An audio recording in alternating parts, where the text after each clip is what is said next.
Hey, Hal here. I want to talk a little bit about our partnership with OnX Hunt.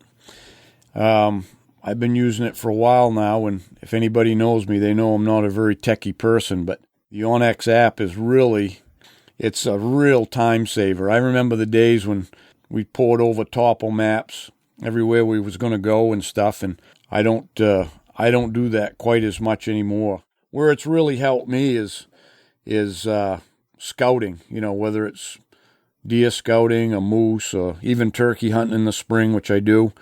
It really helps out. I don't have to spend as much time running around the truck burning up the gas. I'm just basically using my OnX. Got it on my phone. Don't even carry a GPS anymore. So I just download the areas where I'm going to be hunting, whether it's up north moose hunting, and I use it mostly on the satellite imagery. I like to see the cuts and the clearings and the turkey hunting, the hidden fields and stuff. But everybody's using it now, from the game wardens to land surveyors, and just a great tool. And with our partnership with OnX, if you use a code BWB, you're going to receive 20% off on your first premium or elite memberships. And you just go to onxmaps.com/hunt. You'll be glad you did. Good luck on the trail.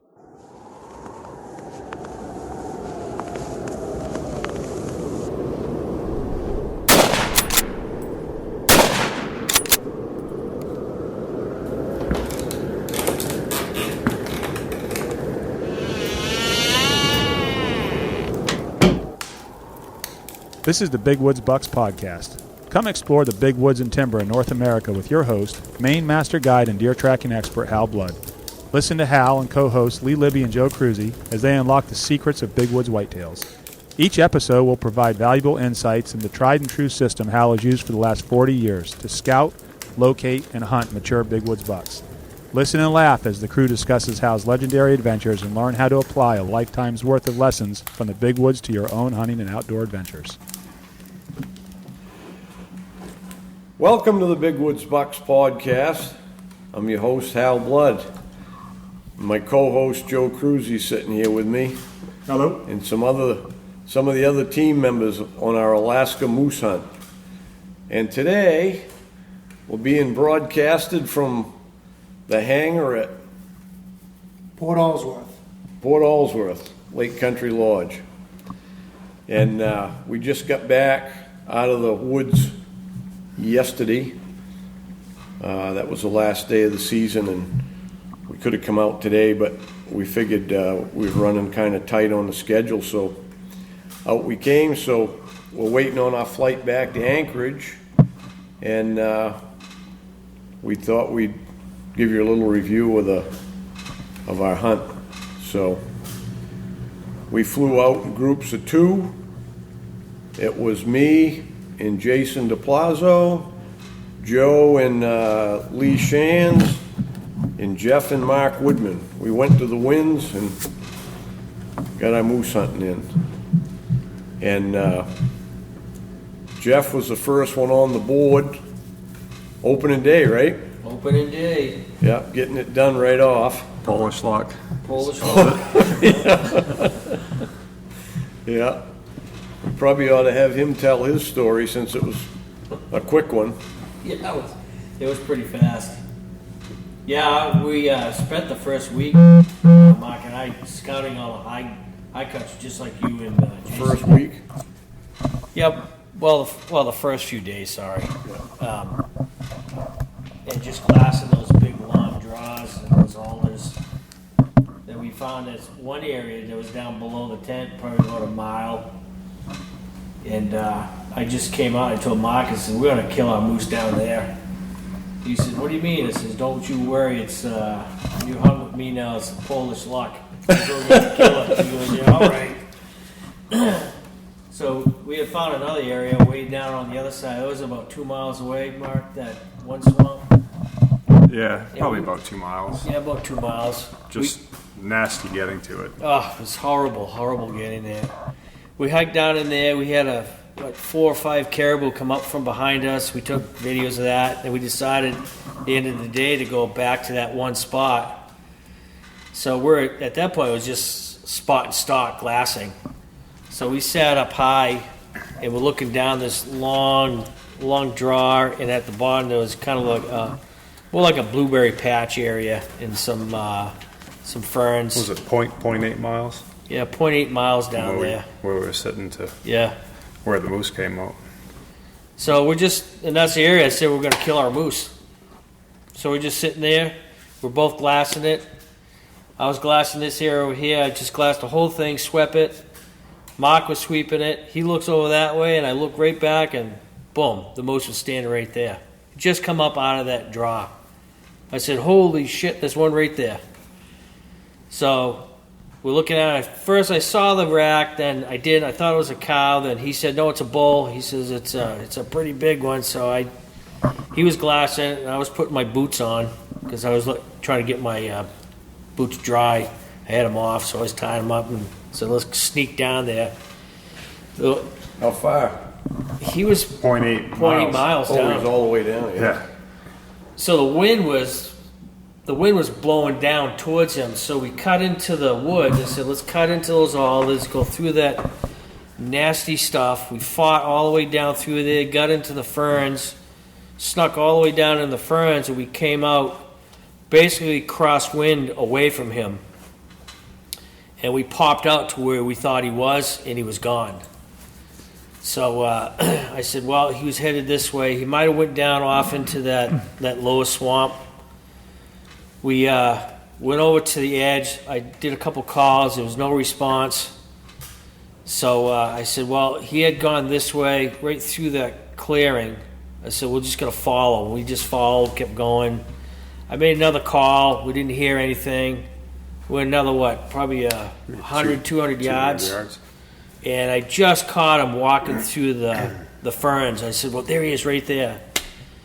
So we kind of tried to sneak up on him. As he was moving, we snuck up out closer so he wouldn't catch us, hear us. Yeah, we were running behind the trees. Yeah, sneaking around, And then he stopped. He started raking this one tree, and he was just hammering the crap out of it. And I could hear Mark going, holy shit, look at him rake that tree up. What kind of woods was you in there? Spruce? It was all wide open. Just open, but some random spruce trees. Oh, yeah. Yeah, he's in the Nice. wide open. And Mark had the muzzle loader, and I had the rifle. And I yelled back to, didn't yell back to him. I whispered back to him. I says, "Can you get a shot?" And I thought he said he was too far away or something like that. I said, "Okay." Sure you did. What he really said is, "Yeah, I'm going to shoot right now." And Yeah. Jeff pushed him out of the way. Yeah. Tripped him. Yeah. I said, "Well, look over there. There's a bird." So he goes, "Where?" Over there. No, he had disappeared like a second after that. And then all of a sudden he popped out on the other side of the spruce trees. And then he let him have it right there. Oh yeah. Yeah, he was Maybe 75 yards, I think. 80. Oh, so it was in range for the muzzleloader. I thought it was a little farther, but I don't know, maybe 100 tops. I don't think it was. yeah. Muzzleloader was still dry at that point. Well, that was on the first That day, was the so first it might day. have been dry. But Yeah.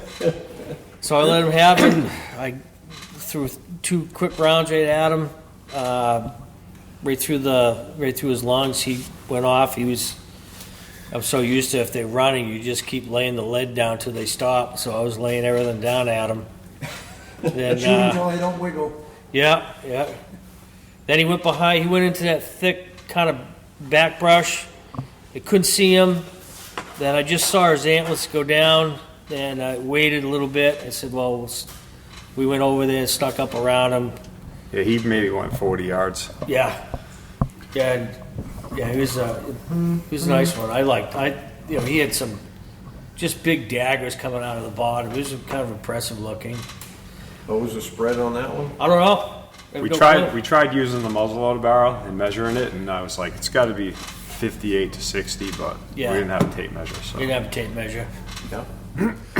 Rule number 1: when you come to a place with antler restrictions, bring a tape measure. Just to It's make too sure. late by that point anyways. Yeah, it's true. Believe it or not, I had forgot mine. Yeah. But when I seen it, I'm like, I know it's over 50. Yeah.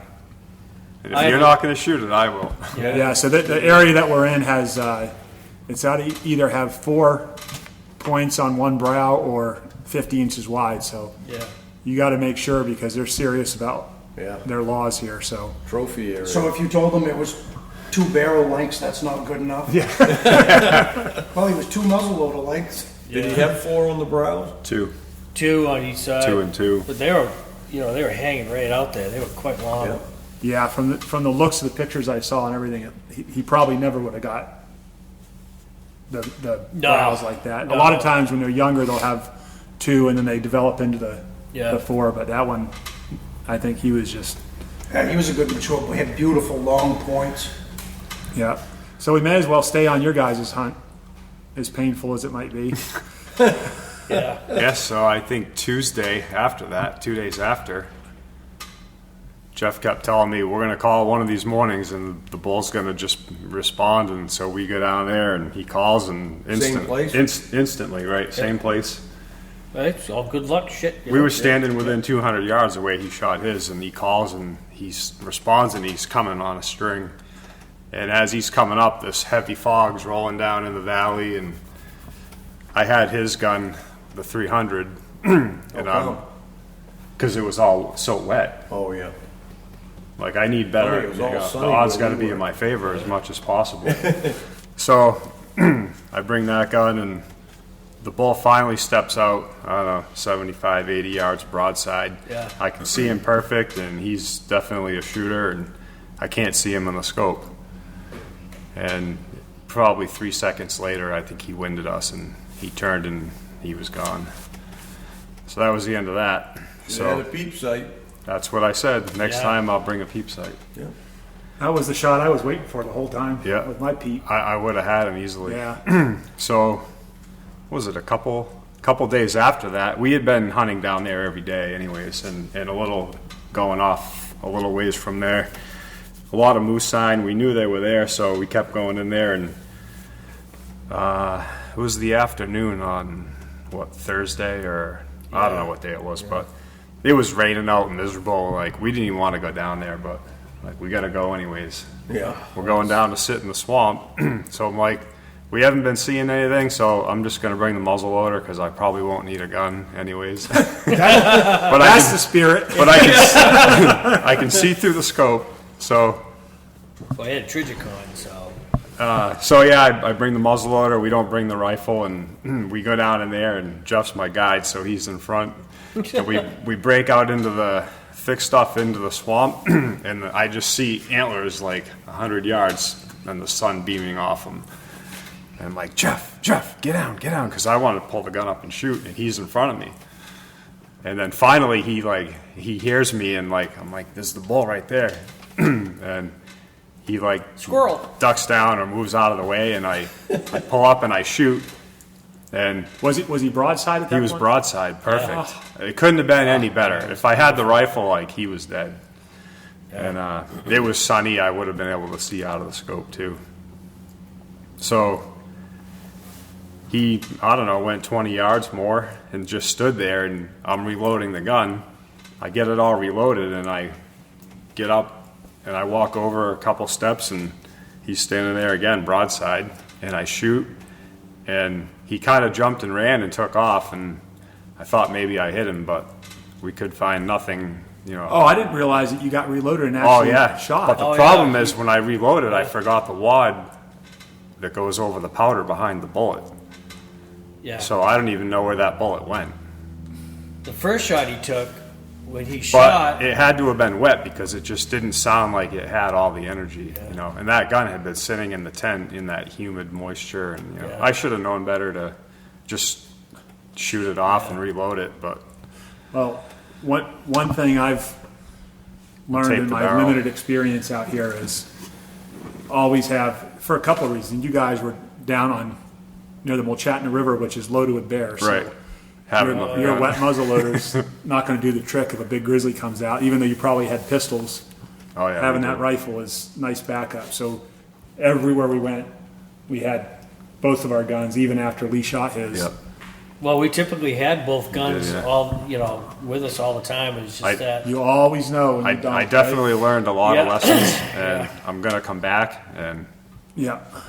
make it happen next time, and I'll be prepared for rain every day. Did you guys see any other game? Yeah, we saw we saw 14 caribou, I think. Yeah. We saw one beautiful caribou. He had big tops. He had double bez. He had double shovel. He had high guys that were just to kill for, and they were just. We had a couple walk 20 yards right up to We us. got video of those. They're Any curious, bears? huh? Yeah. No bears. No bears. Yeah, I didn't. But they were. We had seen a lot of trees covered in grizzly hair, Yeah. There was a lot of bears around us. We were going down in that. I called it the shithole. We're going down off that jar into that swamp, and it was loaded with bear sign down in there. It was pretty nerve-wracking going down through there because if you run into a bear down there, he was going to be on top of you. Yeah, I could tell it was nerve-wracking. Hey, let's just take the muzzle loader. I didn't really know what to expect with the bears, but I always had my pistol out where I could get it fast, and yeah. I never put a glove on this hand, and the flies bit the crap out of it, and it's still itchy. What flies? They didn't bother You me didn't at see all. flies? You guys didn't have flies over Oh there? God, they were awful. Look at my hand was swollen. One of the things that we should mention for anybody listening, though, because Mark knew this too, but we didn't touch on it. If you do bring a muzzle loader, make sure you bring some electrical tape, and especially if you sling your rifle over your shoulder, because it rained every day that I we never were here. pointed mine in the air. You didn't? To let rain get in it, Yeah. and I did bring tape, but I didn't put it on. But yeah, because we even taped our regular guns. One of my buddies is a guide up here in Alaska, and all the guides up here, they tell you tape the end of your muzzle, because it won't affect the bullet when it's coming out, but it'll keep it water dry. out of your gun. And it rained every day up here. And Jeff said that the worst thing with going with Mark, it rains twice as hard and twice as often. So Yep. Yeah. Me, if you have a tent and Mark Woodman, it's gonna rain. Yeah, and something else that hasn't been pointed out, I mean, Mark's not real experienced with muzzle loaders, so you can see how this happened. Yeah. He But makes he a actually great- that he was actually designs and manufactures the muzzle loader he was carrying. So that was my point, was he makes a great muzzle loader, but electrical tape might have helped. I use a balloon on mine, Yeah. and Yeah. it works well. I just roll it I've over. done that too, but I got into some brush and ripped them. And Oh so yeah. We literally got up every morning. I learned a lot of lessons, and we gave it. We definitely got an effort. We walked over 100 miles, scouting, and just we had to walk 1.5 miles just to go to the spot we were hunting. Well, had you guys connected on one of those second ones, you would have been done before Yeah. even We Lee would have got been his. done You the guys would have first been back Tuesday. here Yeah. The first couple at the days. strip club in Anchorage. We or were something. hoping to get hamburgers. Yeah. Yeah, you'd have made it back. Time for the burger stand. Biggest thing I learned with Mark was, and he told me this, he said, hey, you go with Mark Woodman, expect rain. I said, I can't be that bad. We literally got up every morning. I get up, go out the tent. There'd be sun over that mountain range, sun over that end, and right down the middle, here comes the rain. Right ahead, right for us. Every day it rained on our You tent. listeners there, since Jeff's Polish, he's talking with his hands. Yeah. He's putting his hands both ways, so he thinks you can see him through Yeah, the he's going to be microphone. talking with his hands towards you here in a second. Keep it up. And then we were supposed to get picked up at 10 a.m. We get everything all packed up just before that, and at 9:30 we hear a plane come. He couldn't land because it was so foggy. We get everything up on the top of the hill, and it just fog. You couldn't see 100 yards sometimes. Yeah. For almost 2.5 hours, fog and rain. We stood there just like, you got to be kidding me. That's because we walked from the tent up on top of the hill, and everything moved up there with us. Finally, Woodman's at 1 going o'clock, there. I got picked up. Yeah, so also something we didn't touch on is that we did 3 drop camps. So we basically get flown out in the Cub, and they have little, you can't really call them landing strips. They're just spots Just in a the flat spot. in the tundra. Oh, yeah. So that's how we get you get dropped off, and you get picked up. You just send an in-reach message, or in Jeff and Mark's case, Well, we you call didn't your have wife and say, Relay. call someone back there and tell them to come get us.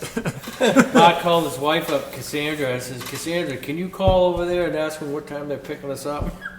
Yeah, I don't know how they could have You left guys us a didn't have an message. inReach? No. No, We're gonna I call couldn't it for- believe that. They told me that. They didn't have an injury. The other thing that I noticed too is like it's pretty deceptive. You can look from where you are. You can look and you can see 2 miles. Like that's like right there. I'm going to walk there. Well, Oh, yeah. it is like so hard to get there. What's it like walking out here, Mark? It's like a mattress with like a pile of brush on top of it. Yeah, that's a good way to put it. Yeah, It's I great said exercise if you want to lose weight. This is the place to do it. That's how we describe it now, a brush-covered mattress. Yeah, I said it's like walking on a waterbed. yeah. You know, you feel like it's just moving under you all the time. And all the trees, they don't grow straight up. They grow at an angle out of the ground, so you got to trip over every one of them. Yeah. I thought it was like walking, you were either walking in, easy going was 6 inches of snow, then you'd be walking in 12, then you'd be walking in 18. Yep. Yep. That's how I could relate it. That's what I call it. I call it, Mark, it's called the green snow. Yeah. So what about you, Hal? What about me? So me and Jason got dropped off. I guess we were only about 5 miles from Mark and Jeff, like a couple of mountains over. And beautiful place to camp right on top of a high knoll that was just like that Scrabble rock up there in an alder patch. We pitched our tent in. Good view. And he told us the bulls would be coming down out of those mountain draws and stuff into the bottoms, the river bottom. I guess that's where they all go down to breed or something. But so we spent the first day, the next day after we got there was the day before the season, and we took about I don't know how far we walked. Around that mountain, Jason, we must have gone 10 miles that day. That was far. A long Very way. far. We went around the mountain out back because it looks like it's right there. We'll just go. Yeah. We'll just take a loop around that mountain. Yeah, we were all dead. Yeah. Oh, and I was hurting because I hadn't really been in that great a shape. You know, my wind was okay, but I had a pack on. I had too much in it, I guess. But That was a heavy pack. That was every bit of 50 pounds or more. Yeah, I had to pick it up to put it on his back. He couldn't even get it on his back. yeah, that was It was impressive. getting a little hard on the knees and stuff. But I'll be all set for deer season now. Yeah, I Without think that we all pack will. on, he's going to be like a rocket ship.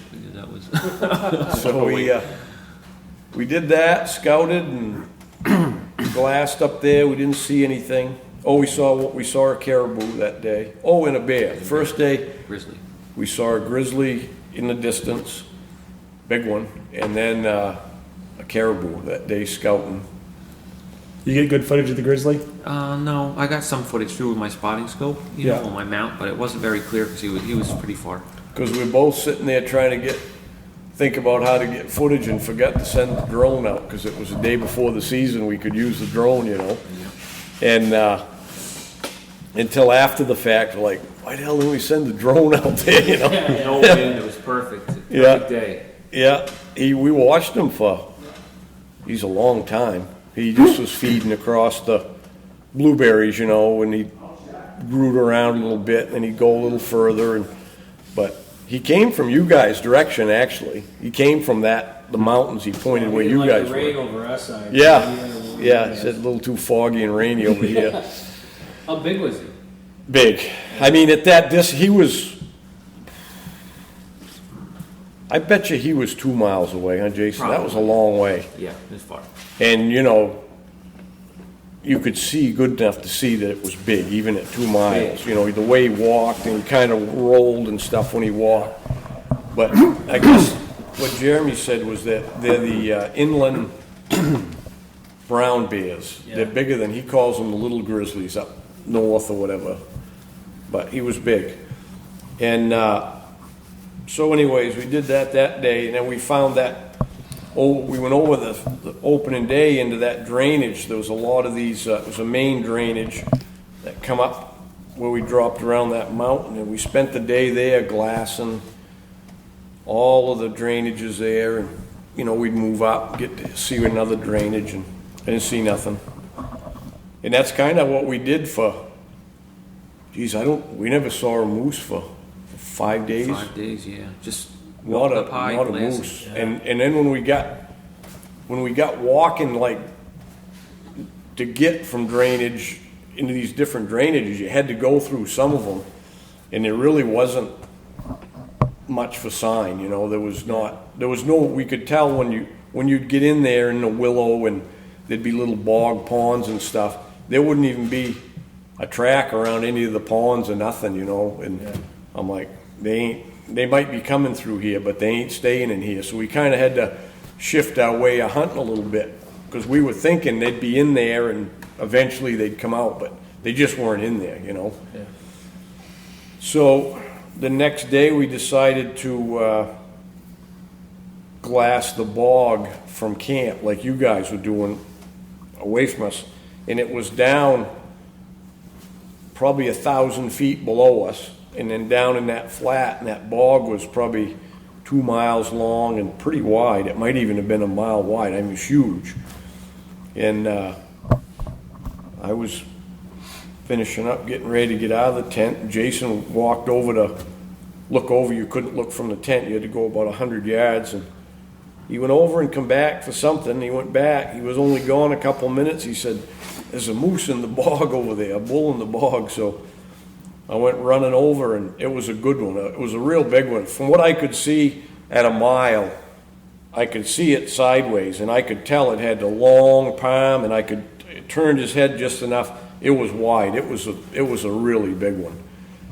The horns looked half again as long as he was, you know, his body. It was really big. When you can see him that Yeah. far, you don't realize that's something that Lee and I talked about a lot. Yeah. I got a better look at it through the spotting scope when I ran down the shelf. It was big.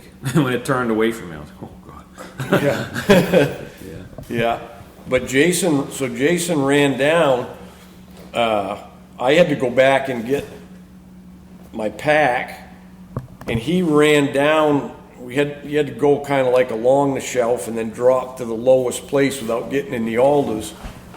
And that was probably, he's quite a ways, 3/4 of a mile. And the time he got there, the moose was just getting into the woods. So the time, I didn't really know where he went, so the time I found him, we headed down in there, and when we hit the bog, we knew it was going to be rough. We had to go down through these pretty thick spruces, you know. You couldn't see much going down through, but it wasn't like you got hung up on things. We got down to the bog and got into that squishy stuff that was hard walking, and we just Squishy stuff. trudged our way over to it. He saw where it went in, and we found where it went in. It racked. It actually started a piss pit there a little bit, and it racked, and it went in there. So we went in and called and made a great big loop in there, and never got a response or anything. So we said, well, we might as well go back out. We're down here, and we spent the day down around in the bog there, and called and nothing. So then we had to, I think it took us 2 hours to get back up out of there, because it was 1,000 feet up and through that crappy going. Oh, yeah. Yeah, it was nasty. Yeah, Going back. that was rough. Alders are fun here, huh? Huh? The alders are fun, huh? Yeah. Especially when they're covered in rain. Yeah. Well, the problem was, so we decided after that we really couldn't hunt down there, because if you even spotted one there, you was never going to get there in time to get it. There's no possible way you could get down there. Yeah. Because once you drop out of where you could see them, you would be 15, 20 minutes just getting to the bog, and then by then you wouldn't have any idea what part of the bog he was in, because it was all these like rows of spruces that they crossed through, and you wouldn't be able to find them. You know, I said, Yeah, everything's higher than your head down in there, too. yeah, you know? I said, boy, we're kind of screwed for hunting high, because there's nothing there, and where the moose might be, you have to be up a mile above them to spot them, and then when you get down there, you can't see them. I was like, well. So anyways, we called Jeremy to see if we could get moved out of there. It was just going to be, I didn't feel too confident really where we was there. So he moved us over to where Joe was last year, over to that spot, and we liked it once we got over there, because it was easier walking. And it just, there was more moose sign. Not a ton of sign, but at least, we had a little confidence starting in a new spot and looking it over and stuff. So we did, and we saw, not the first day. The first day we saw the grizzly. Yeah, we had that grizzly come around camp. Oh, you saw a grizzly at that spot? Yeah. Oh, I didn't know that. Yeah, so we went, he told us the moose are gonna come down into that hole. It's a little creek there, I can't remember the name of it, but Yeah. he said the moose will come through there looking for cows. So we said, okay. So we went over, we were probably a quarter of a mile from the tent where we could look down into that hole. Probably was, I don't know, 100 yards down into it, 300 feet below Yeah, us. it's about. And I guess that's where Joe's buddy Chris shot his the first day they were there last year. So anyways, we just got set up there, and it was quiet that first morning. I was calling, and I heard a snap in the woods. It was quiet enough to hear like a definite snap. And I go, oop. I called again, and I didn't get no response. I said to Jason, I said, maybe that's a bear. It kind of sounded like that. The black bears do the same thing. They get wrestled with logs and stuff. Sure enough, this grizzly comes out, probably 250, maybe 300 yards, just rooting around. And then he was down in that bottom? He went down right into the bottom, disappeared down into the woods down in there. That doesn't help the moose situation either. No. So that afternoon, I think we stayed there till lunch. Then we moved down a little ways, right, Jason? We moved down because we could see. We got a better view down into the spruce. There was a patch of spruce you could actually. They were thin enough where you could look down in there, and if a moose went through, you could see it. We was there, and it was later in the afternoon, and Jason went to pick some blueberries, which was a constant thing. I think his teeth are still blue from all the blueberries. Probably, yeah. Yeah. And so I stood up, had to pee, and I just stood up, and I looked over, and that grizzly was standing there 75 yards from me, just like the next bench over. He'd come back up out of the hole, and he was coming back up, and he was rooting for blueberries again. So I got my phone out, and I snapped a couple pictures, and I see Jason's DSLR camera sitting there, and I go, I'm gonna video it. Yeah. So I grabbed the camera. I don't have my glasses, and I ran over there, and I flipped the camera on, and I can't even see in the viewfinder. I can't see what's going on, but I can see that the bear is in there. And I zoomed it by hand. I knew enough to zoom the lens, and I'm trying to focus it, and he said it was on autofocus anyway, right? How looked like a chip. And I hit the button. I thought it was on video because he'd been videoing with it. And I hit the button, and it's taking pictures, and I'm trying to say, how am I going to get it on the video? So I kept turning the dial. I couldn't even see what the symbols on the dial was, but I'd turn it once. I'd hit the shutter, tap a picture, I'd turn it again. I finally got it to video, and I knew it came on because I could see the meter. I could see the green meter things going. There, it's on there. And then I was trying to zoom it again, which I didn't need to do. But I guess the video didn't come out, but I got a couple pretty good pictures of it zoomed in. You did get a good picture. And it just wandered up, and it headed right towards camp. It went right up over the hill, headed towards camp. And I went up and told Jason, and I said, if that thing gets in the tent and gets rooting in our food there, we're going to have a problem. So I said, I'm going to run back and make sure it ain't. So I headed over, and I kept looking. I was on the flat there, headed to camp, and I never saw it again. And I got over, and I peeked down over, and the tent's fine. It's kind of open tundra up behind there, and he must have just kept walking fast and got over the hill. Yeah. But yeah, he was pretty close, and a big one. I mean, I don't know how big is, but to me, the size of it compared to, looking at black bears. I figured that thing had to be 700-800 pounds. It was big. Yeah, we never saw any bears over there last year. In fact, we went back to his carcass 5 days later and nothing had touched it. Yeah. So we just thought there wasn't many grizzlies around there, so we didn't really worry about it as much. Yeah, I told Jeremy about it because they got bear hunters coming, He said it'd be a good one to get, Yeah. Yeah, that was something, we'll talk about it more when we talk about Leoni's, but Leon came in here last night, and I told him about that bear, how it was there for 3 days, and I said, yeah, I thought about using my tag on it right there when we were leaving, but I had no reason to kill a black bear. He's like, oh, you know how many calves that thing's going to kill? And then I said, geez, maybe I should have shot it. That black was 500 pounds. It was a big bear. Yeah, it was big. He said, yeah, those big ones are the ones that kill a lot of calves, and so now I kind of wish we would have done something. But anyway, we'll get to that. We can do that after Jason tells his story. Jason, I want to you're hear up Jason now. tell his. Hey, Hal here. Hey, one thing I realized as I was getting older is when I was younger, I never really planned for retirement. And so my client for the last couple of years, Jerry Smith, had been talking to me about it a little bit. And I don't know when I'm going to retire, but I definitely got to get ready for it. But Jerry owns a company called the Northern Way Wealth Management. And he's got a program he calls the Northern Way Retirement GPS.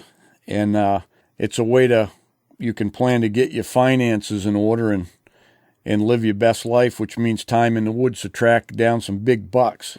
Because, the problem is not getting enough time in the woods for most people. And, whether it's family or other hobbies or, just financial obligations, it cuts into your hunting time. So Jerry has partnered with Dave Ramsey in his Smart Vest program where he helps folks in his process. And Jerry has partnered with us at Big Woods Bucks to offer you your very own no cost or obligation and Northern Way Retirement GPS. Just call or shoot Jerry a text at 715-551-4181 and mention the promo code BWB. Jerry's going to help you get some retirement time and some more income so you can hunt some more. Good luck on the trail. Investment advisory services through Retirement Wealth Advisors, LLC, an SEC registered investment advisor. Northern Way Wealth Management, Retirement Wealth Advisors, and Dave Ramsey are not affiliated. Hi everyone, Mark Sheeran here. So people have been asking why we've switched to Skinner sights over the traditional brands that we've used in the past. Let me go through the differences because that seems to be the quick question that everybody wants answered. First, the sight is all steel construction. There's no aluminum involved. Second reason is he has a lifetime guarantee, replacement guarantee. Nobody else has that. The third reason is you can actually get the sight. It's, you don't have to wait. You don't have to wait for production runs or any of that. He's very responsive. Andy Larson, the owner of Skinner Sights, is very, very responsive. And the last reason is they're elegant. They're beautiful sights. They're well crafted. They're made in the USA, and they're just impressive. The last thing is on the BWB tracker series that we just co-developed with Andy. He custom built the aperture, the ghost ring, to our specs. So they work really, really well here in the Northeast, in the boreal forests of the Northeast. So I hope you'll take a look at them at skinnersights.com. Within the next 2 weeks, we will have them at bigwoodsbucks.com as well for sale. And we hope you take a look at them, the new tracker series. Take care. Good luck on the trail.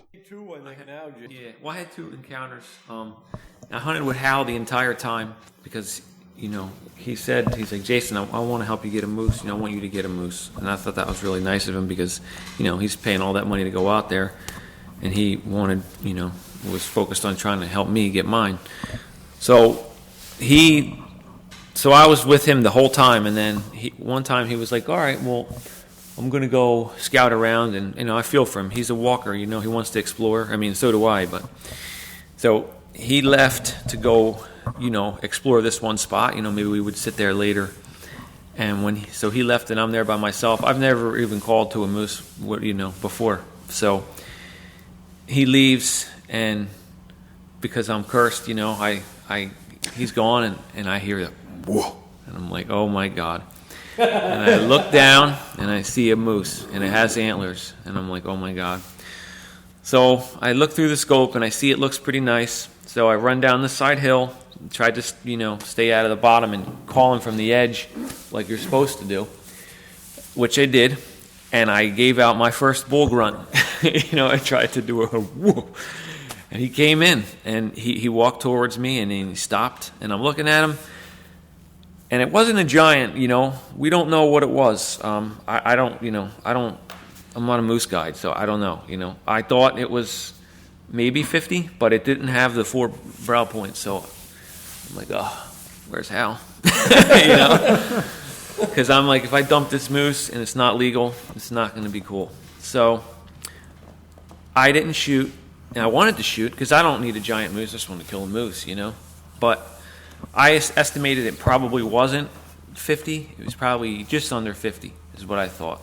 So it hung around for a while because it was so windy. It was nasty, windy, raining, everything. I couldn't even film it because it was pouring rain. So I couldn't even get the footage. And it just walked away, and that was that. And I was like really depressed because I didn't know, did I pass up a shooter moose? I don't know. That's a tough situation. Yeah, because I don't look at them all the time. But then I'm like, well, maybe it's on an Alaska body. Maybe it is bigger than I thought, because maybe it's a bigger moose, But I don't know again. Like I said, I don't know. So that was my one story. But then Hal came back, and he actually called it back in later, and it came back in. Did you get footage that time? No, because it was still raining. And very, windy too, but whatever, it was just raining. So when it came back in, we didn't get that good of a look at it like I did, but he was on the same feelings as me, that maybe it was, maybe it wasn't. And he's, like he said, he didn't want to tell me to shoot it. And I'm sure, I think he wanted me to shoot it, but, he didn't want to be the guy, which I think absolutely, if he told me to shoot it and it wasn't. Yeah. So whatever, so we let that moose walk. And then that was that story. And then now for my depressing story was... It's good. It's going to be okay, buddy. Yeah, it's going to be okay. We're going to do it together. Okay, so yeah, I do need a hug. Because like I said, there's no man alive who wants to shoot a moose more than me. That's a fact. So I dreamed of this for almost 20 years. It's been 19 years. I've been dreaming of this hunt. And I bought a shirt. It's so funny. I bought a shirt in 2002 because it still has the thing on it. And I brought it with me. I put it on for the last 2 days. I'm like, this is going to be my good luck shirt, my moose shirt that I bought in 2002. And it worked. It brought in the big bull, Put that shirt on, walked out there. First thing, Hal was not with me. I was by myself. I got there first. And he had forgot some stuff, whatever. He walked back to the tent. I forgot my coffee. I got a third of the way over and had to go back. You carry coffee with you when you're out hunting? I carry my mug right over to get Oh, my God. Yeah. No wonder your pack weighed 50 pounds. So I'm by myself again, and I literally, and something told me I was even later than I wanted to be because I wanted to be there right at first light. But, it was past first light. I was like, something told me, just get walking, faster. But I was trying not to sweat, so I get there, I look up, I literally walk to my vantage point where I wanted to sit, and the second I put my gun down, I hear same thing. Whoa! I'm like, I look up, and there's a giant. I didn't need the spotting scope. It was at 250 yards, and I saw it straight below me. And it's a shame because had I got there 30 seconds sooner, I probably could have pulled the gun up and shot the thing as it stood because I had a rest on the top of this spruce right where I was glassing from. It would have been an easy shot. He was walking broadside down the river. So I heard the grunt. I looked up. I saw him, and then he literally disappeared. It was like I saw him, and then 5 seconds he was gone. So I knew he was walking into the bottom, and I thought he was walking down the creek, which I thought was on an angle away from me. So I'm like, oh, God, I got to call this moose. Same thing, super windy. I don't know if it was definitely misting. It wasn't pouring rain. It was misty, but it was super windy in my face directly, or a little to my right. And I was like, oh, well, he's not going to, hear me from here. No way. So I ran down the side of the hill, and I ran through the spot where I should have called him from, the same spot we called the other one in. But I was like, I don't think he'll hear me from here. So I run into the bottom, excited. And I get down in there, and I got to the edge, and I was like, I should maybe call from here. And I'm like, nah, he probably won't hear me. And which was wrong, because he probably would have. So I ran further into the bottom, and I let out a call, because I figured he was probably headed away from me down the creek, because that's what he was walking.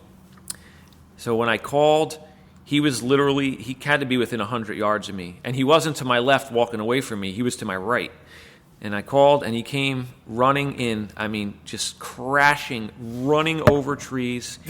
Just stuff was breaking. I mean, I can't imagine what he broke coming in. It was insane. It sounded like a car crashed through the woods, and grunting. It was like, whoa, whoa, just. I mean, just mowing stuff down. And I specifically stopped where I figured, if he came within 50, 60 yards of me, he was going to have to come through some openings, which is what he did.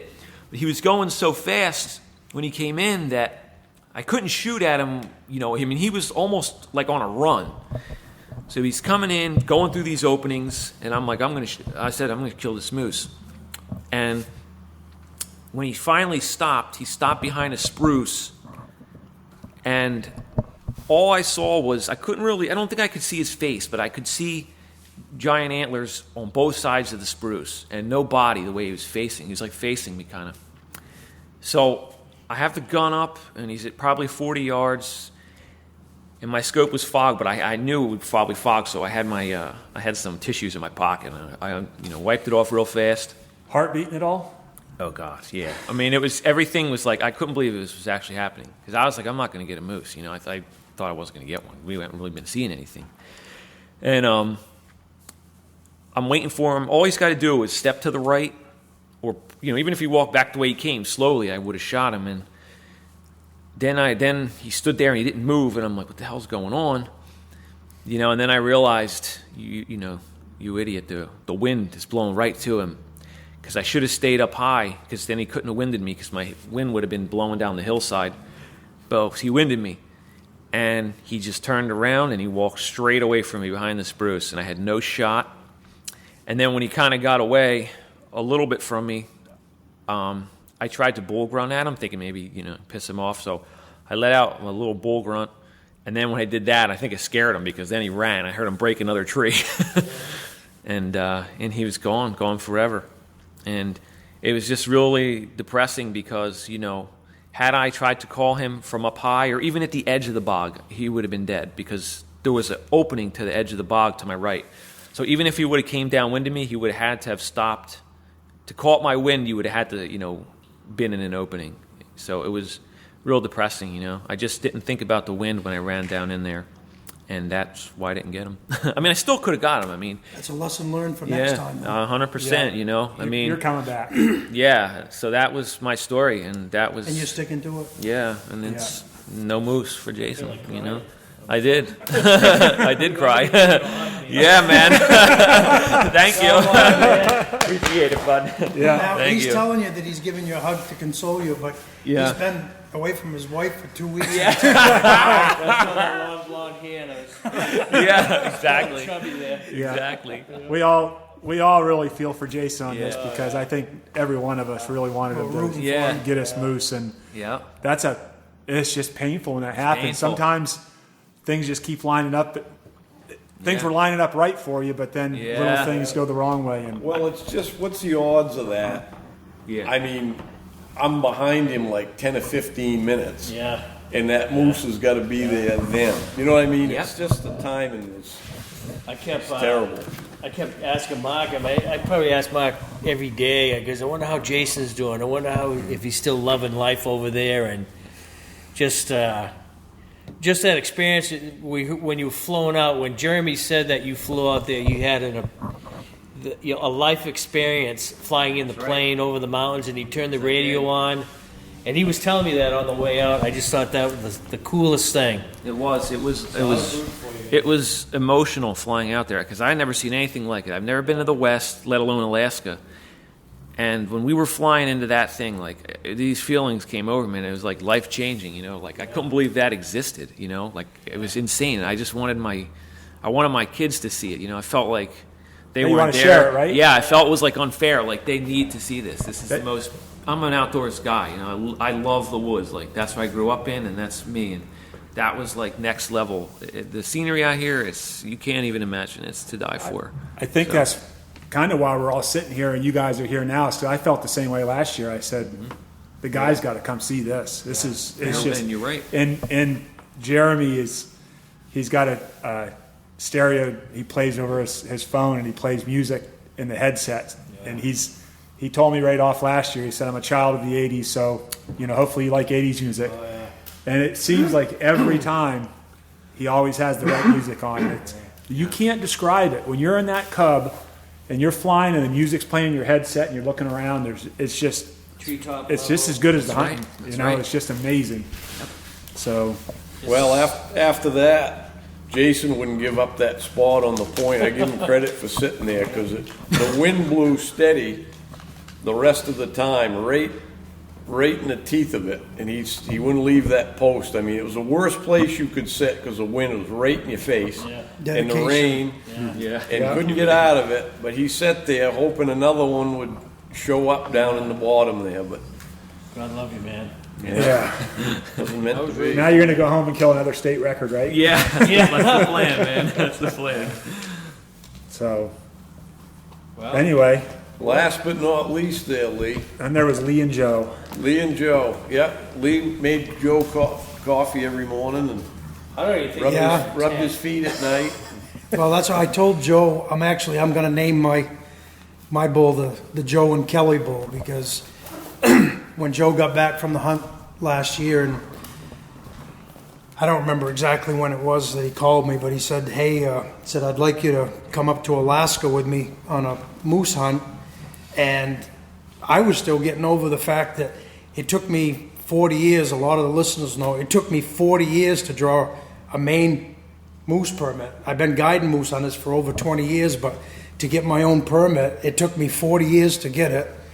And I ended up shooting a beautiful moose in Maine. So when Joe called me and asked me if I wanted to go on an Alaska hunt, I hadn't even got over my Maine moose hunt yet, but I thought, I'd really like to go, but I told him, I said, well, I'll have to get back to you. I was glad he invited me, but I didn't know if I was going to go. And when I got off the phone, my wife said, you need to go. She said, you're 55 years old. She said, you're never going to have a better opportunity. She said, you've worked hard your whole life to do stuff like this. She said, I want you to go. So between Joe's invite and my wife's pushing me, I said, yeah, I'm going to do it. So my hunt was everything that I possibly could have hoped for. When Joe and I got up there, like everybody else said, just flying in and seeing the country, it was so beautiful. And the first day, Joe and I tried to pay attention to what Jeremy had told us about, not going down into the bogs and spooking them right off the bat because they probably weren't rutting yet. And if we didn't want to booger them up, we should stay up high in glass and then figure it out from there. So the first day, Joe and I hiked 8 miles up literally on top of a mountain which was covered with snow. The day we left, there was snow up there. But we made that long hike and did a lot of glassing. But then it was pretty. I guess we ought to start from when we get dropped off. So we landed on top of the ridge there, and I got dropped off first. Last year was a little different. We went in 2 planes, but I think Jeremy's short on one of his guys that flies with him. Couldn't be here, so he brought Lee and I out separately. And I got dropped first, and so I got the tent. So I went and searched around and found a place for the tent and started setting it up. And then Lee came and got dropped off. So we still had bags up on the hill that we had to lug down to our campsite. And we go down to the tent, lug some bags down there. We come back up, and I turn around and look out with my naked eye, and we figured it afterwards. It was 700 yards. I'm looking, I said, is that a moose? And Lee looks, yeah, it looks like a moose, and it's standing there. So I said, my binoculars are in my pack. I'm going to run up and get it. So I run up to the top of the hill and grab the bags, and I'm looking at that moose, seeing, make sure he's still standing there. And I'm running across the hill back down to where Lee is to pull out my binoculars. And that moose saw us at 700 yards and took off running, spooked. And which is really different than Maine. In Maine, you know, if a moose, for one thing, I don't think they depend on their eyesight because we live in really thick country, but out there in that open tundra, yeah, that moose, I think it was a cow, because after we saw the bulls, we could see their antlers with the naked eye at 700, so I think it probably was a cow, but boy, she was spooky. She took off and ran away from us. yeah.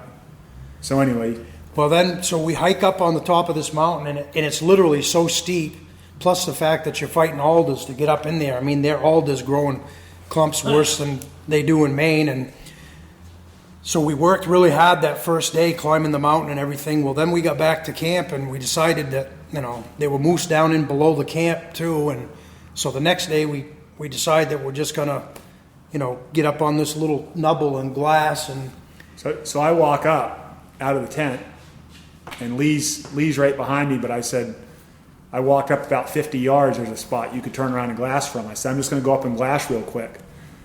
So I walk up there, and there's a couple 100-pound black bear feeding on blueberries there. So I'm like, oh, cool, I'll get some footage of him. So I pull out my camera, and I'm videoing him, and he starts feeding his way towards me, and then he sees me. Now he wants to come over and visit. So he starts walking towards me, and I'm telling him, you know, hey bear, you know, just real low. I don't want to spook everything, but he still comes. So I put the camera down, shut it off, and picked my rifle up. And Lee, I can hear coming up, and he ended up coming within, I don't know, 15 feet, something like that. And I'm talking to it the whole time, trying to get it to stop, raising my voice at it, and he wouldn't stop. And he finally stops at about 15 feet, and he sits right back on his ass and sits up, staring at me.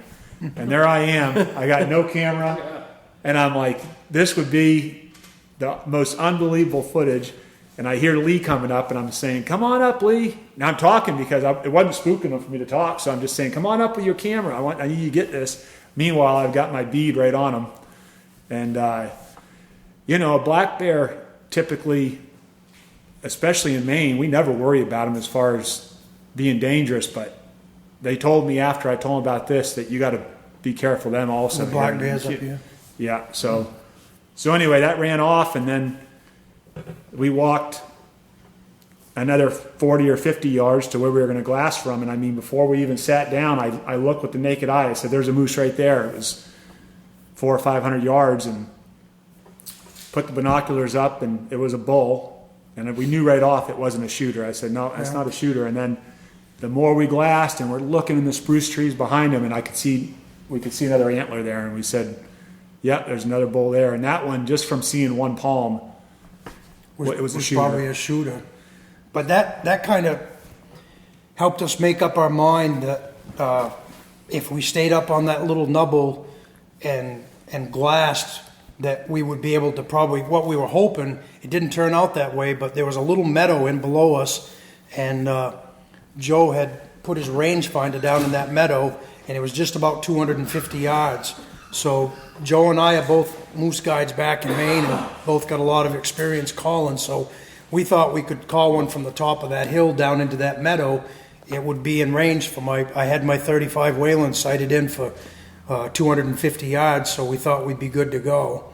One thing that really helped build our confidence, that we didn't run around chasing much, because one of the first days that we were there, we saw 4 or 5 moose through the course of the day, and that was the only day that we saw a lot of moose. On the other days, we either saw one bull or no bulls, but that one day we saw quite a few, and so we thought, you know, we'll just stay here, and eventually the rut's going to start. So I want to make sure we get the stories done before she comes and picks us up. But what ended up happening was on the 10th, the day before I killed my moose, on the 10th, we had a bull that popped out in front of us, and he looked pretty good, but we really couldn't tell how good he was. So I was cow calling to him, and I think we had raked that day as well. But this bull did the same thing that almost all the other bulls. Instead of coming directly to us across that meadow, it would follow down the skyline, and there were a couple of small ponds down below where our tent was. So they would go down where the ponds were, and we found out later that was their travel corridor. But this one particular bull, when he got down near the ponds, I must have gave out a sweet cow call because it turned him. And once he was turned and started coming towards us, I figured we had him hooked then. So 700 yards now. So we watched Lee's bull. No, this is the bull the day before. Oh, I'm sorry. The Yeah. marginal one. Okay. Yeah. Well, that was still, But we that was ended about up- 500 yards that we saw him first. Yeah, but we ended up, once I had that bull coming, if you've guided a lot of moose hunters, you kind of get a feel for the way they're acting, and that moose he'd lay his head back to smell us, but then he kept licking his lips and spitting, and I thought, yeah, he's going to come.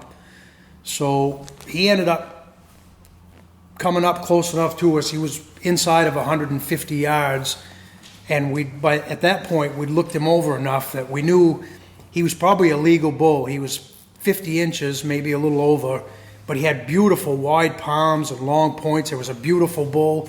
If it had fronts, I would have shot him, but he didn't have the fronts, and so we decided to pass on him. After looking at, we got real good video footage of him. Yeah. After watching the footage, you can see his palms. Yeah. Beautiful bull. One thing, Joe and I, we kind of cobbled it together, but we both had video cameras, but Joe ended up, he thought that he had a trigger stick, and he thought he was going to be able to hook his camera up to it, but he had no way to hook it up. Well, luckily in my bag, I had a little base mount for my camera, and we were able to put it on his and then put the electrical tape to it. So we did have a shooting stick to steady the camera a little bit, because most of those bulls that we videoed, they'd start at 700 yards and then maybe 500 to 400. But we got some good footage. We should have enough to make something decent out of it. But one other thing I should touch on was Joe was going to give me first shot on the bull. The reason why I was going to maybe shoot that first bull was Joe said, "Why don't you shoot the first bull?" And I said, "Well, I don't feel good about that, Joe. I wouldn't even be here if you hadn't invited me." So I said, "Why don't you shoot?" He said, "Well, we'll flip for it." So that's what we did. We flipped, and I won the toss. So We flipped a collapsible coffee cup. yeah, we flipped the collapsible coffee cup. So after we passed on that bull, which was legal, I'm sure, and it was a beauty. Most people would have had a hard time passing on him, but my confidence was building then, because I thought, geez, the rut must be at least starting, because that bull was really tentative, and I had to work him really, really hard, and we watched him for a long time. But my confidence level then was, we're going to get this done. So I believe that was on the 10th. Then on the 11th, we went back to our same perch, and we saw my bull came out. They seemed to be most active between about 8 o'clock and 10 o'clock in the morning when we saw most of the moose. And when my moose first came out, people are going to get a kick out of this, because it was a beautiful big bull. But when we first saw him, it was at 700 yards, and we're like, geez, I don't know if he's a shooter or not, because he ended up, the palm that was on his left side was the inside of his palm. We could see it in the sunlight, and it looked really big. But then the palm on the right side, we were seeing the back side, which was dark. And both Joe and I thought, geez, he's mismatched. He's got one big palm and one smaller one. You should hear the conversations. Yeah, the conversation his left side's on no the good. video. We're gonna make people laugh, because we were I think he's got a weak side and blah blah blah. So then what we ended up doing was, he did just the same thing that the bull did the day before, only he went down to the pond, and evidently he must have wanted to take a drink before he came up to breed the cow, because he took a drink, he pulled his head up, I let out a cow call, and he started coming. And he had to come up by where our tent was, and he would hang up, and it was different than calling a moose in Maine, because I really had to work him. But luckily, Joe had put his rangefinder, there were 2 spruce trees down in below us, and Joe had put his rangefinder on it, and those 2 spruce trees were 267 yards. So if he got beyond those, I knew he was within shooting range. And as luck would have it, he just got beyond those 2 spruce trees, and I told Joe, I said, by this time we could see he didn't have mismatched palms. Both of them were beautiful. He was wide, he had good fronts, he had 4 on the fronts. So I told Joe, I said, if he turns sideways, I said, he's going to take it hard. So he ended up, as soon as he got side 2, that Trigicon scope, I had it cranked all the way up to 6 power, and it was just as clear as a bell. And I had shot my gun, so I knew it was going to be on at 250.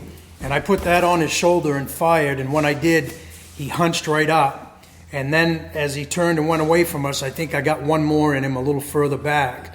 Well, then he got down out of sight, so Joe kept filming him, which is going to take a lot of editing because he lost it, no fault of his own, but he couldn't keep track of it.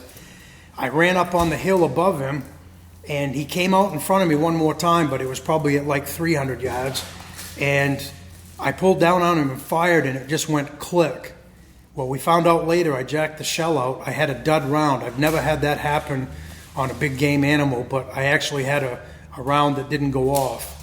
Well, I jacked in another round. Everyone's going to want to know what it was for ammo. Yeah, it was Remington 200 grain Corlocks, but I've shot a half a dozen moose with that gun between me and my clients, and that was the first time we ever had a misfire. But when he turned and went away from me, I was able to shoot again, and I think I hit him in the hip because we saw where he'd been hit, and I think that was the shot. But luckily, Joe stayed on him with the camera, and when he got down in those spruces, he ended up, he tipped over. So Joe came over, and we were high-fiving, and said, boy, I can't believe, but I was still a little tentative because he was down in those spruces, and I've seen him, cause trouble before if you don't know how bad you've hit him. We didn't know it, but I shot him the first shot. I hit him right in the dead center. He couldn't have been any more perfect. I drilled him right through the center of his heart. And how he went 100 to 150 yards afterwards, I have no idea, but he did. And he was within probably 80 yards of our tent. It was crazy. He ran back to our tent, right by our tent, and then died down in front of it. So we have a thing in Maine, we call it ground shrinkage, but almost always when you shoot them, when you get down, they're not as big as you thought, but this bull was just the opposite. Joe and I got down there and looked at him, and he was 63 inches wide, and we taped him out. He was 212 inches, and we laughed and said, I can't believe we were wondering if I was going to shoot this thing. 4 points on both brows. 4 on both brows. Everything. And I mean, he was way bigger than I thought he was, and I was just so happy that there was no ground shrinkage. So then we ended up, we couldn't have picked a better day. It ended up, it was one break that we had in the weather. We had a good day. Joe and I quartered him up, and we packed him out. We had his tenderloins. I cooked his loins up on Luke packed him out. Yeah. We had a guy, our packer was an animal. Joe and I quartered him up and had him ready, but we had this kid, he's 6'6" with 38-inch legs, and he hauled him up over the mountain for us. But that night, Joe and I ate tenderloins cooked over a Coleman stove with some butter, and I even got fancy. I mixed some blueberries in and made a blueberry glaze. And I'm not an outdoor chef like Candace is, but she'd have been proud of me. Yeah. So we had a great hunt, and then I'll let Joe take over because we almost pulled it off again the next day. And Joe, why don't you tell him what happened? Yeah, so we obviously went back and sat the same spot because it was working. And I don't know, it was probably about 9 o'clock. I looked out way to our right, and it was actually a spot that it was so far to the right that I wasn't looking a lot, but I looked over there. And he came from another drainage. Right. I said, oh, there's a moose. And I could see with my naked eye at probably 800 yards that he had antlers, So we both put the binoculars on him and instantly decided he was a shooter because his antlers, it is so deceiving at that range. That's one thing we learned is, especially on Lee's, is that you think, well, it might be a shooter, but when they're that far away, look at the binoculars. They're bigger than they look. And this one laid right out, and I got quite a bit of footage of him, so we're going to be able to go back and look at that. But he laid right out and had long palms, and I mean, we decided right off that by the time he was at 500 yards, we knew, because we just shot mine the day before, and it was 63 inches. So I told Joe, I said, I think that bull's 70, Joe. He's got to be 70 because he looked wider than mine. So he continued, and Lee, give one of your cow calls.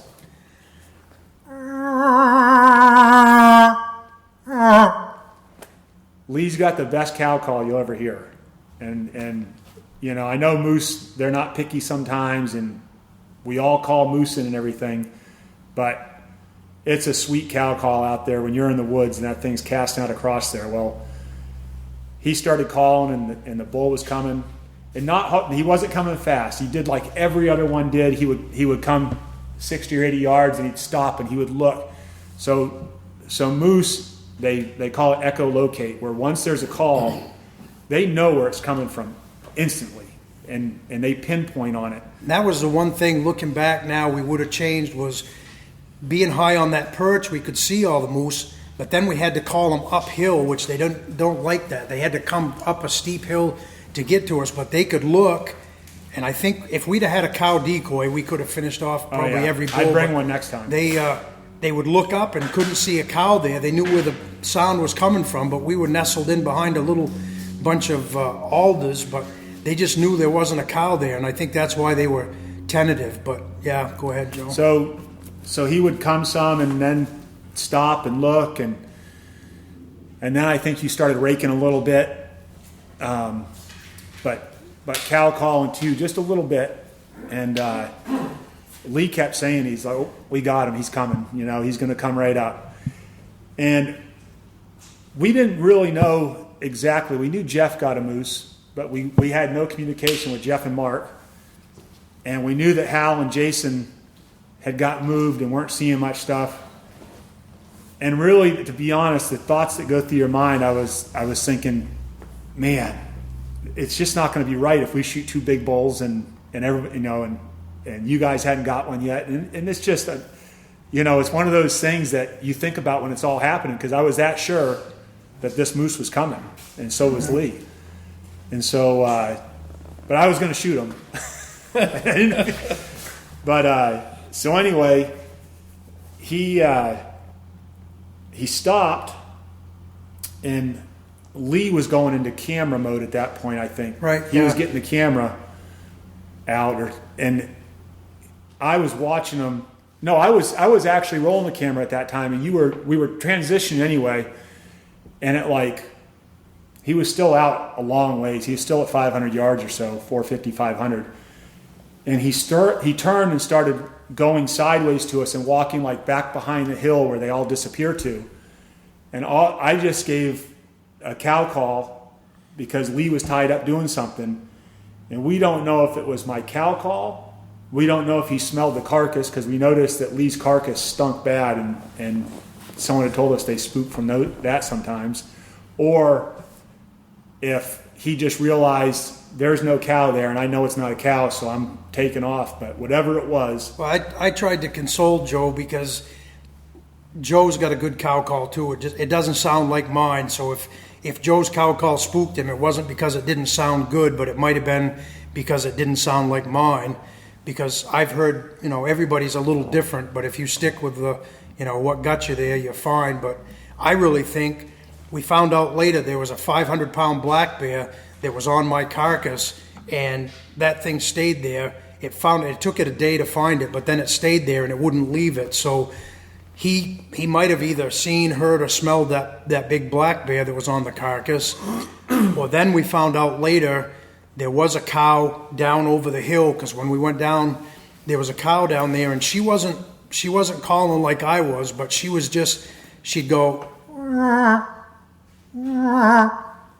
in bursts of 3 like that. So we don't know what spooked it, but we weren't able to finish it. I was tempted, when we were watching it and it was tentative, I kept telling Lee, I said, I'm taking the rifle and running. I was going to slip up around and just run for it, and because I could have hid most of the way down there and got down close to it and kind of cut it off.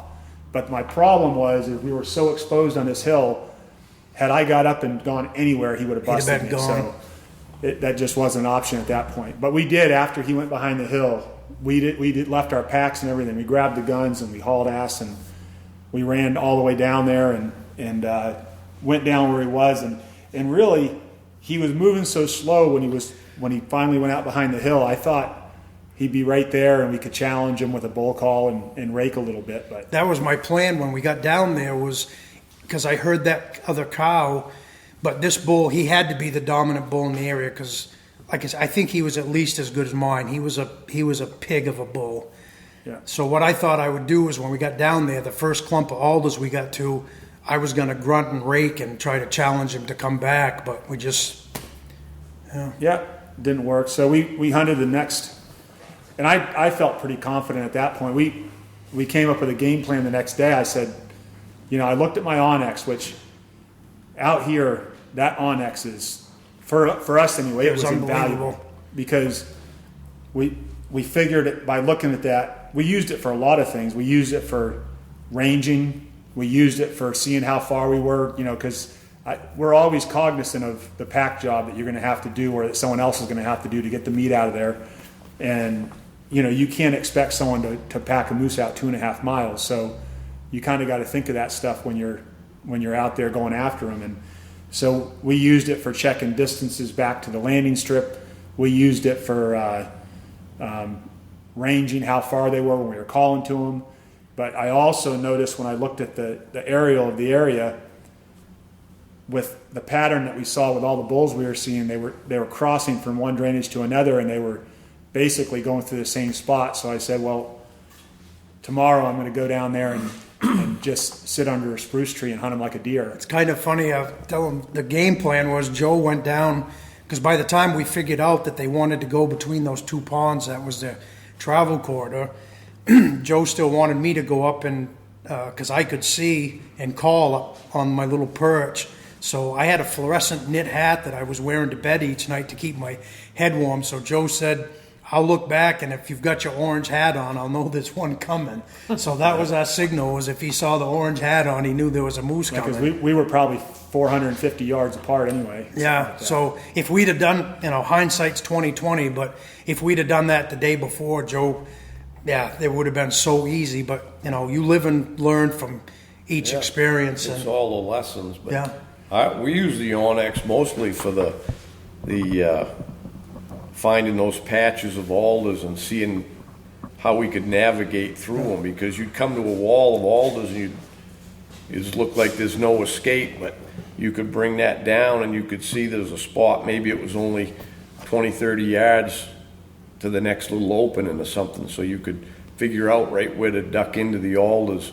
Because if you just randomly did it, you might walk through 300 yards of alders to get out, to an opening. Yeah. So we kind of use it to navigate that way, and it saved us a lot of headaches in those alders. I think that one of the things that we need to mention is because both Onyx and Trigicon are sponsoring our podcast, without the Onyx, we wouldn't have been able to hunt as easily as we did. It was such a big help. And for me, I'm 55 years old, and when I was younger, I might have been able to shoot a moose at 250 or 300 yards with a peep sight, because I always used peep sights back in Maine. But in that open country, if I didn't have that Trigicon scope on, and I had it cranked all the way up to 6 power, the one they sent me was a 1 to 6 power.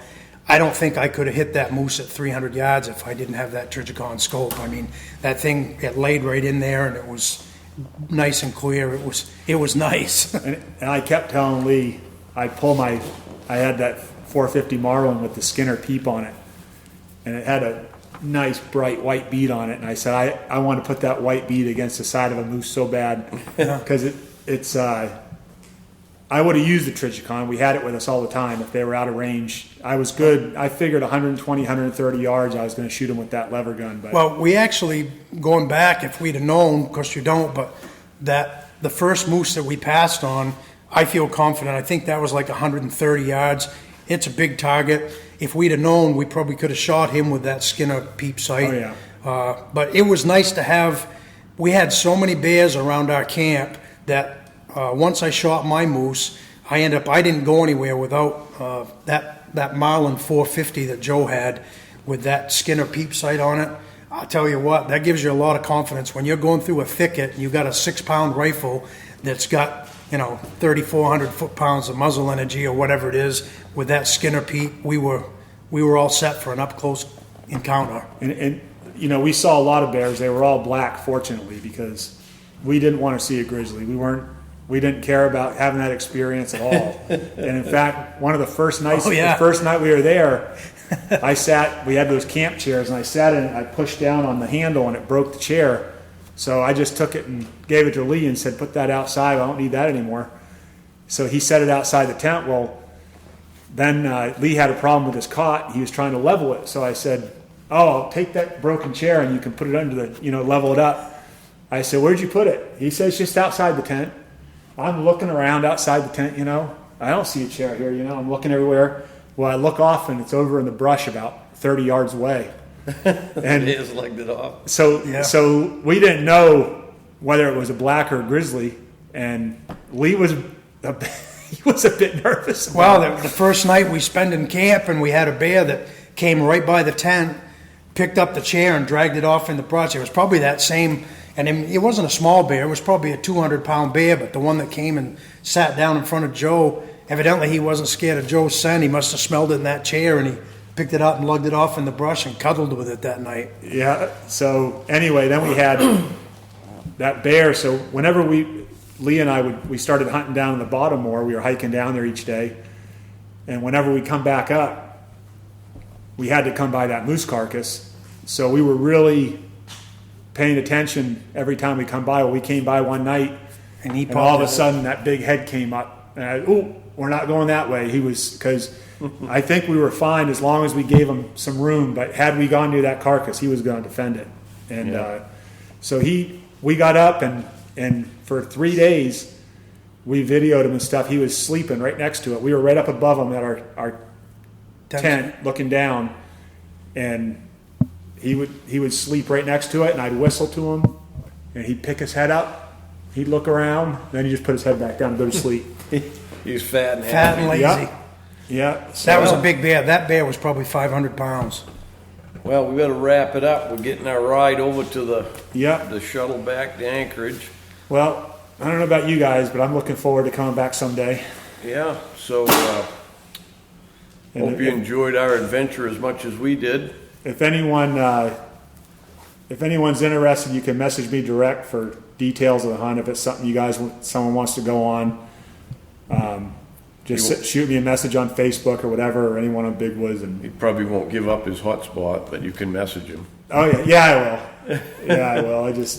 They call me. I GPS'd it on the way over. Yeah, I know where it is. but these guys out here are definitely the real deal, and they're good at what they do, and the flying's exciting, and it's just an awesome experience. So, They're good people. The whole family is nice, very accommodating. Yes. yeah. So anyway, Yeah, till next time, good luck on the trail. Hi everyone, Big Woods team member Mark Sheeran here. Many of you know that I have a passion for helping people solve their addictions permanently. As a matter of fact, me and my team have spent the last 31 years helping more than 20,000 people move on from their addictions. So know this, if you or someone you love want to move on from an addiction for good, and you don't want to be stuck in a rehab or 12-step meetings or endless therapies, then you might want to learn about the Freedom Model and the St. Jude Retreat. To learn more, give us a call at 888-424-2626. All calls are confidential. Here's that number again, 888-424-2626, or go to soberforever.net for more information. I really look forward to helping you end your addictions for good. Here's that number one last time, 888-424-2626. Take care. hey guys, Joe here. Wanted to take a few minutes to talk about Lake Parlin Lodge. We're a 4-season lodge located just south of Jackman. We've got cabins, lodge rooms, mini lodge. We're a big snowmobile destination in the winter, full restaurant, bar, all the amenities that you need for your trip. Open obviously through the summer, right on the lake. Kayaks, canoes, all included with the cabin. We also do a lot of weddings, so if you're looking for a destination wedding, we can do a wedding up to 200 people. And of course, we've got our hunting season, moose season, deer season. So check us out. We're at lakeparlinlodge.com. Hey, Hal here. Just want to take a minute to talk about the hunting club. And you can join by going right online at bigwoodsbucks.com. But anyways, I've got all my information is going in there. And it's a place where you can get together and look at my films, tips, writings, and all of that. And the best part is there's forums for you to communicate with, the rest of the club members, talk about Big Wood stuff and all of that. So anyways, $36 a year, cheaper than getting a Starbucks once a day. So join up and hope you see you on there. Hey, thanks for tuning in. Till next time, good luck on the trail.